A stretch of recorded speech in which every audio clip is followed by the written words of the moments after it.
Artificial Sun, Chapter 11. The air was ominous as Flynn walked up to one of the guards that held his sword. Althea fiddled with her fingertips as she watched Flynn retrieve his sword and swing his arm a bit, as if he had to get used to his blade again. The other fledglings kept their eyes on Flynn as he stepped into the arena, but Althea turned her head to the man on the throne that overlooked them. Althea would compare the arena to a fighting ring with wooden spikes instead of nets. Luthor looked arrogant as he sized Flynn up. The chieftain had guards on either side of him, deeming him as untouchable. Bow perched himself on Althea's shoulder and bared his teeth. Althea stroked his fur to soothe him, but didn't look away from Luthor. As if sensing Althea's gaze, Luthor met her eyes. His lips curled up into a cocky smirk as the sound of thunderous footsteps filled the space. Althea furrowed her brows and turned to see what was making that noise. Her eyes widened in shock as she saw the guy Flynn was going to be fighting. A was dragging a mace in the sand as he walked to take his place inside the arena. He was tall, taller than Bayard, taller than Ambrose, taller than any man Althea had ever seen, and definitely much bigger. She looked back at Flynn, who seemed unfazed as he looked his competitor up and down. Althea grew irritated. If it was ever the time to be serious, now was it, but Flynn simply cocked his head to the side, as if unimpressed. He then looked at Althea with a smirk and winked. Sensing Flynn's attitude, Luthor stood. All eyes turned to the long-haired chieftain, but his eyes were fixed on Althea. She nearly scowled under his gaze, but she didn't. Instead, she held his with loathing in her eyes and a neutral expression on her face. "Battlemen!" Luthor addressed the large number of people gathered around the arena when he finally looked at them. There must have been 100 of them. "The time has come. These foreigners invaded our land, burnt down our forest, and showed blatant disrespect to your chieftain."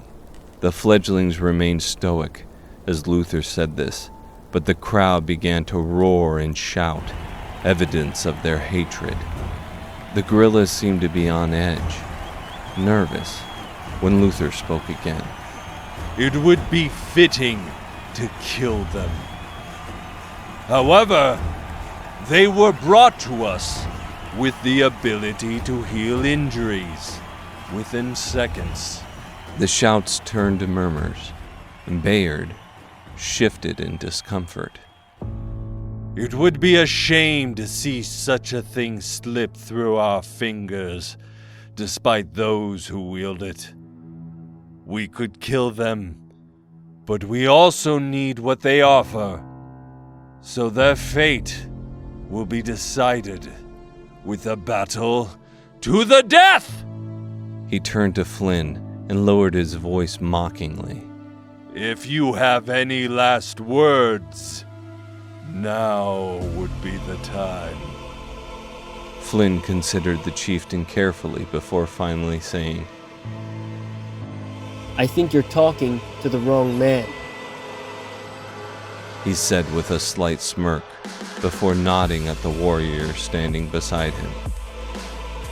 Irritated, Luthor sat back down onto his throne and waved his hand once. "Begin!" The battleman warrior instantly ran towards Flynn and waved his mace towards him.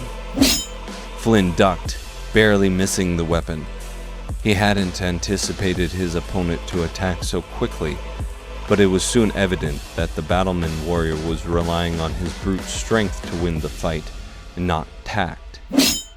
Realizing his opponent's strategy, Flynn devised one of his own. His sword, which had been used for training and self-defense, had never seen a battle like this one before. With every combat training, and even when they lived in the cave, he knew he was going to live. Now he wasn't fighting to train, he was fighting to survive. Flynn was on the defense rather than the offense. He barely engaged with the warrior.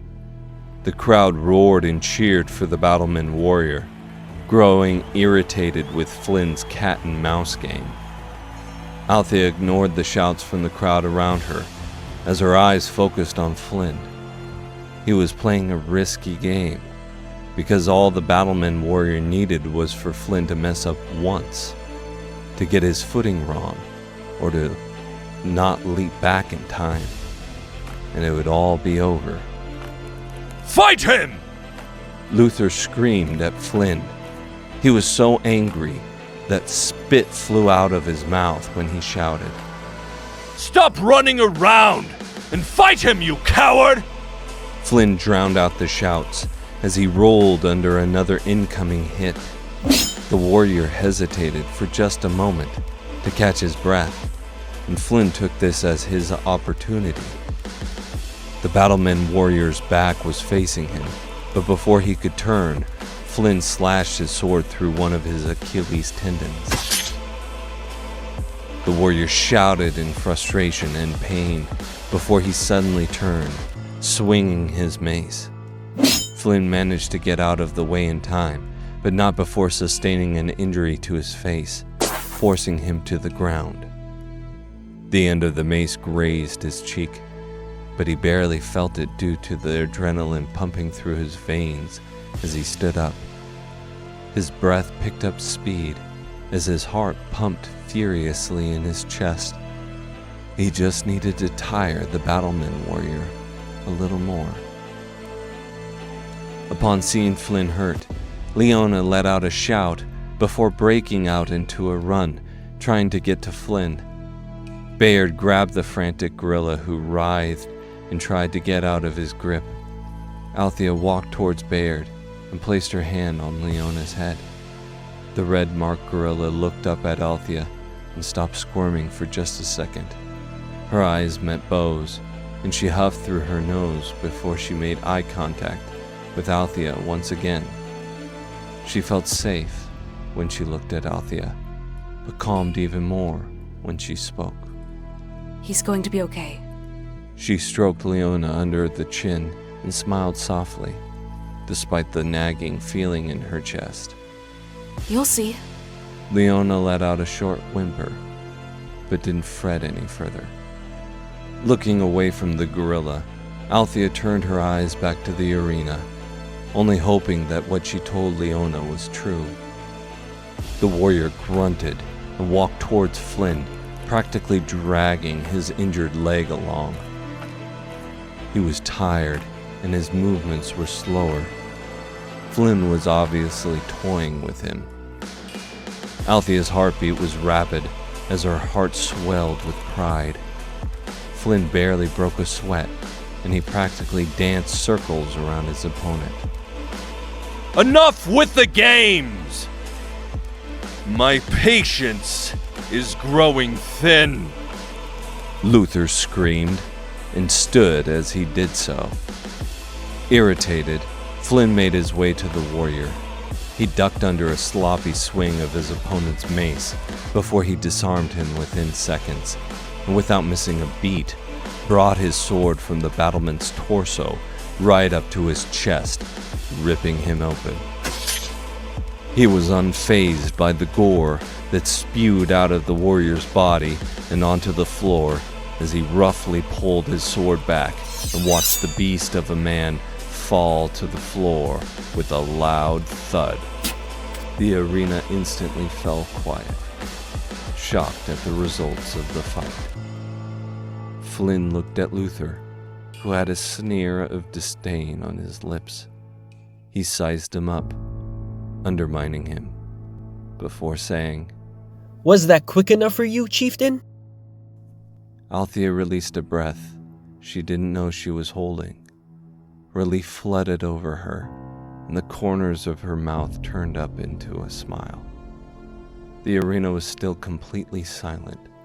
Nobody knew how to react.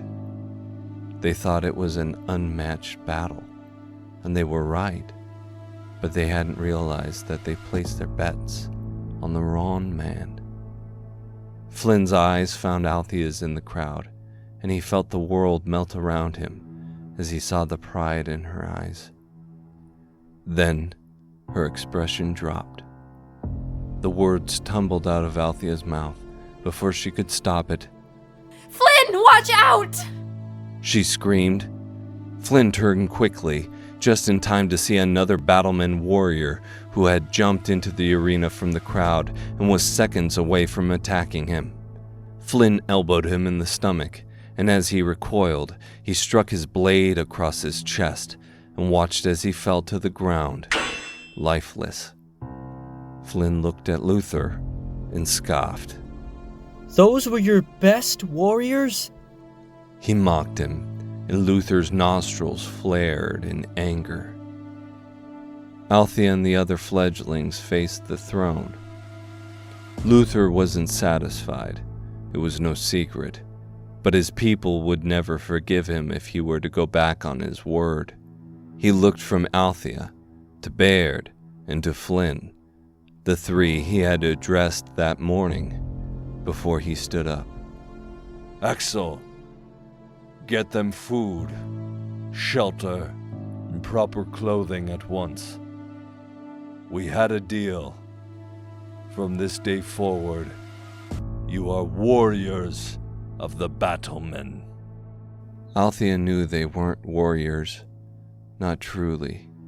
Luthor hated women, and one battle between a fledgling and a member of the BowTieMan wasn't going to change that. Althea bowed her head slightly before she smiled a crooked smile at him.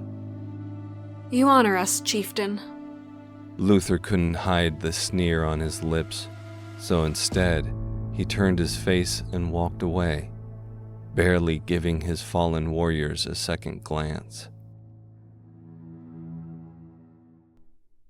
Recovery doesn't happen overnight, Grunner. Alaria raised her head from her sewing for just a second to give Grunner a stern glance. She was sitting beside his bed, sewing fabrics together for clothing for Shemmai. Grunner had tried to stand up, but Alaria's words forced him back down. He groaned impatiently and leaned back. But I feel fine, He protested. and I don't need you sitting by my bedside all the time. Alaria lowered her sewing in annoyance and gave Grunner a strict look. You have a concussion. You need to rest for at least a week, or else you're only going to harm yourself in the future. You've only been resting for 4 days. I don't need to rest. Grunner protested, though he hadn't yet looked at her. What I need... His eyes found hers, and he instantly regretted it. The strictness in her gaze made him swallow his petulance and sigh. I know you're trying to help me, but the longer I rest, the higher the chances of Edagin or the Queen finding me. I need to get the Zarya, and I need to leave. Alaria placed one hand in her lap, over the sewn cloth, and leaned forward. She held Grunner's hand and gave it a gentle squeeze. The gesture was small, but it calmed his nerves slightly. If the Queen of Edagin were close to finding you, I'd know. Her voice was calming, and Grunner sighed at the fact that he was overanalyzing the entire situation. You're right. I'm sorry. Grunner deflated and absent-mindedly stroked her knuckles with his thumb. I can't help but worry that my fledglings are in danger or dead. The sooner I find Zarya, the sooner I can join them and keep them safe. Alaria sighed softly through her nose.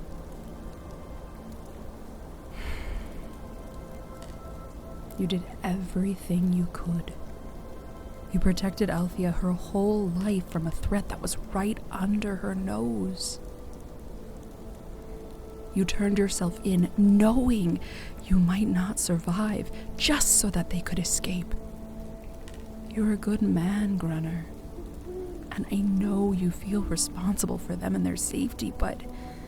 Her hazel eyes were fixed on him when she said, There's only so much you can make them do. Literally.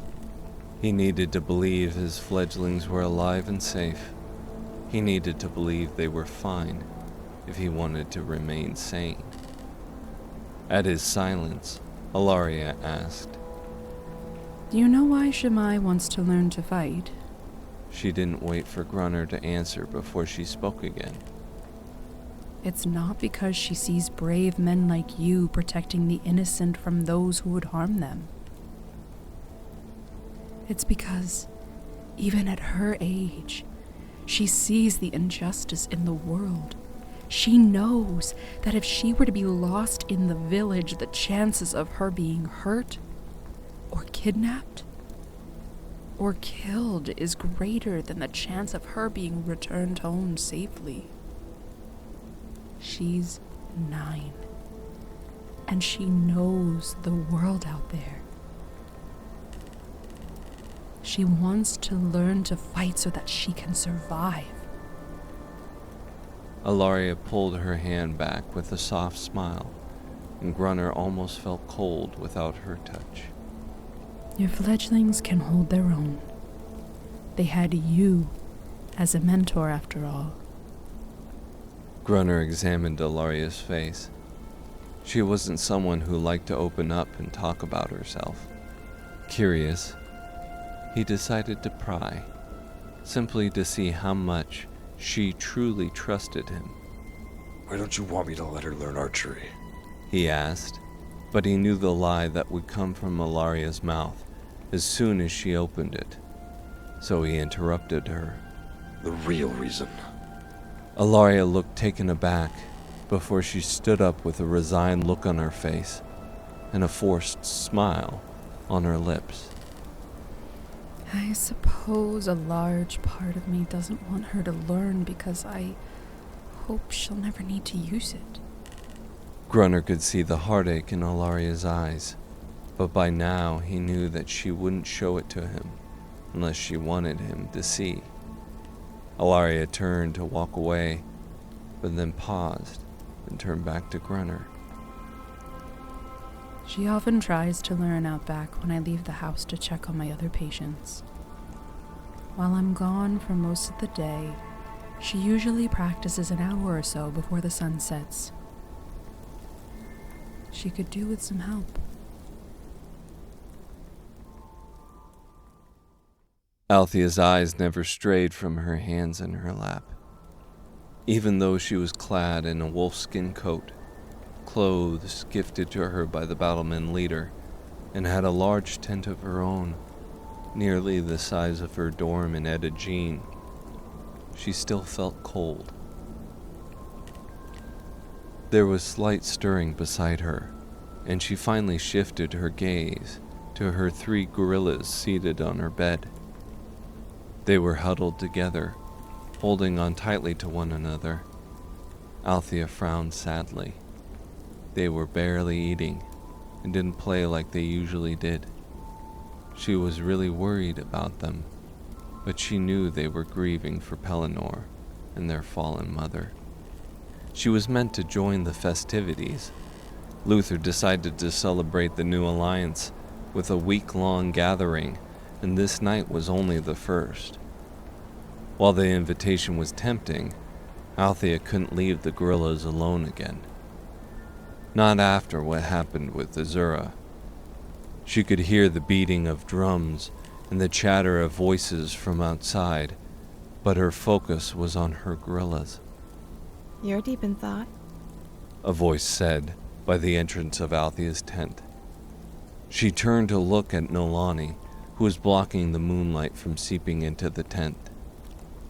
Althea forced a smile, but Neolani only raised a brow at her and said, Althea, I know you long enough to know when something is bothering you. Althea's smile fell, and her shoulders slumped forward slightly. It was no use pretending. Neolani knew her better than that. They're barely eating. Althea said, as Neolani entered the tent and made her way towards her.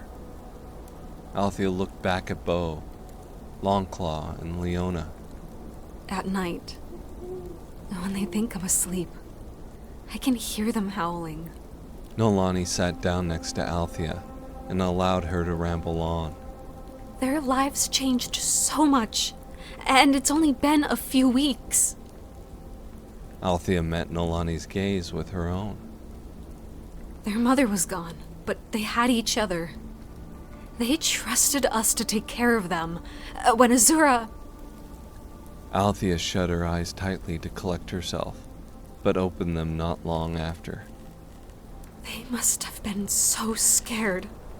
Her voice wavered, and she took a deep breath to contain herself.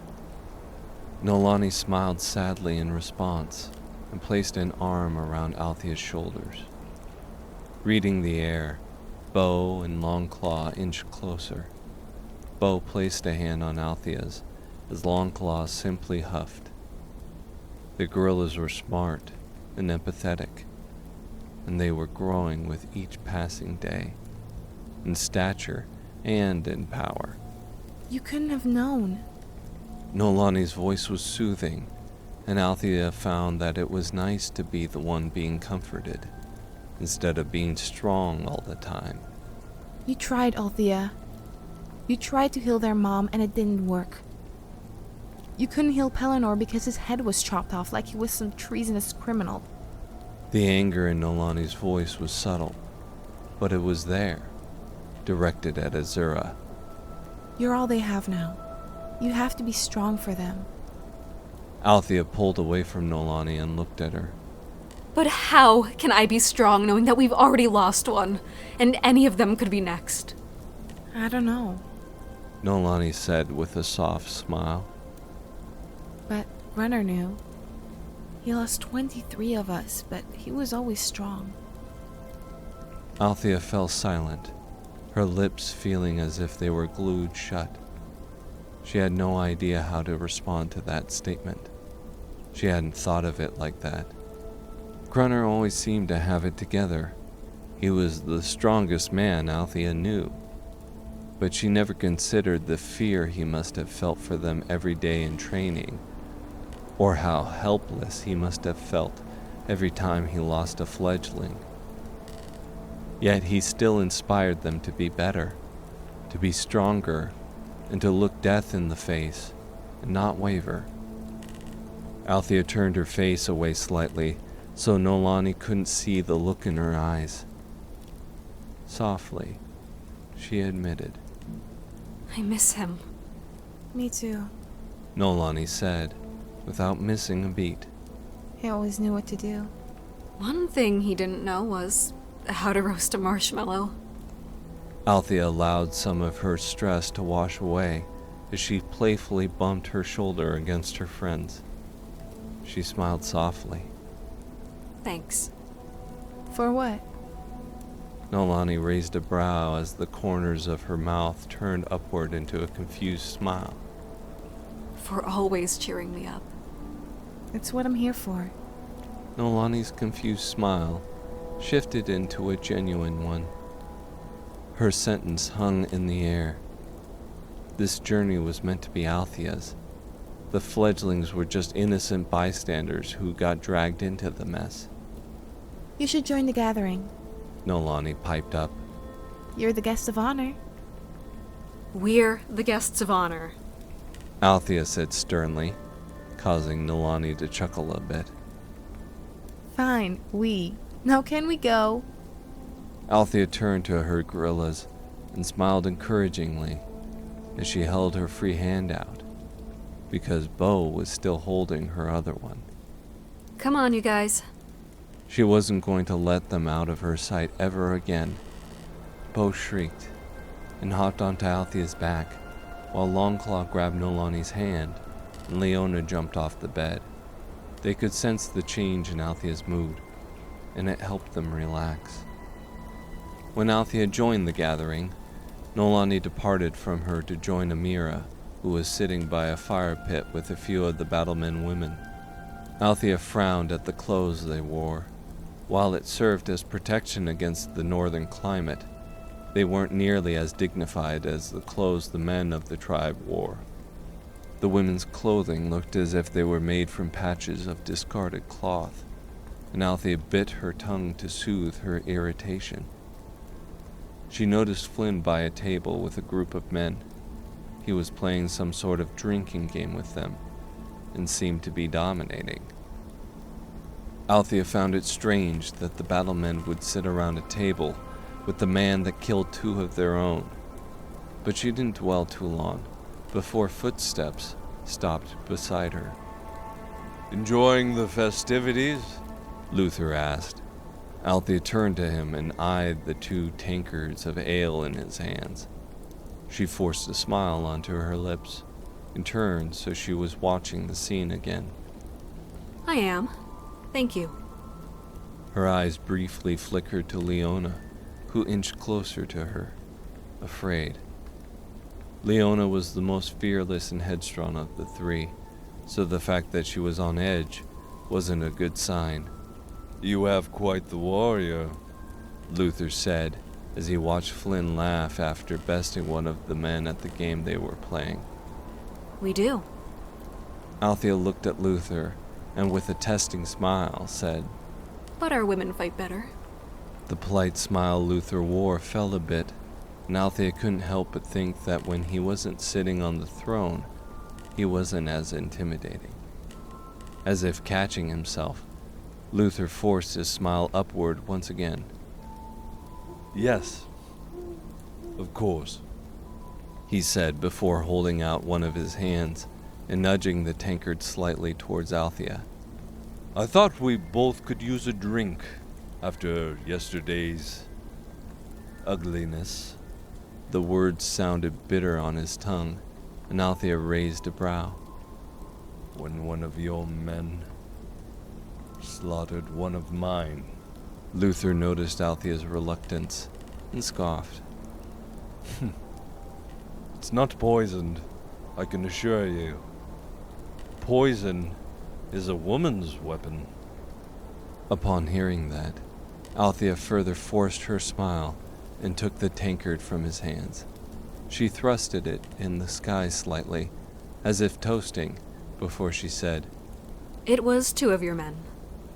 She took a sip with a smug smile on her lips. Luthor couldn't hide his disdain any longer. His face was expressionless within seconds, and the atmosphere became so tense that even the weather seemed to drop further. Let's not hide behind formalities. I don't like you, and you don't like me.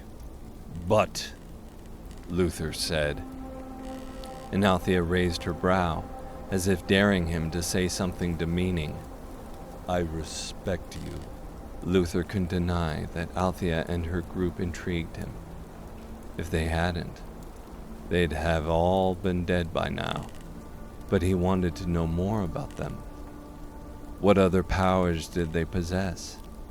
How had they managed to stay alive for so long without proper clothing and a few flasks of water? At least one of them should have died by now. He was impressed, but also intimidated. You respect me, even though I am a woman? Althea challenged him, causing him to tense once again. I admire that a woman such as yourself could be such a strong-willed leader. It almost pained Luthor to voice his respect for the healer in front of him. I would like to accept your respect. Althea started saying, but then the smile she wore fell slightly. But if you do not respect all women, you cannot respect me, she said, and when Luthor opened his mouth to protest, she interrupted him. Apologies, Chieftain, but I'd like to enjoy the rest of my evening in solitude. Luthor let out a small sigh. Of course. he nodded once before he left Althea alone. Althea wasn't stupid. She knew that Luthor was wary of them and that he was keeping them alive because his people never trust a leader who would behead those he swore an oath to and branded as members of his tribe.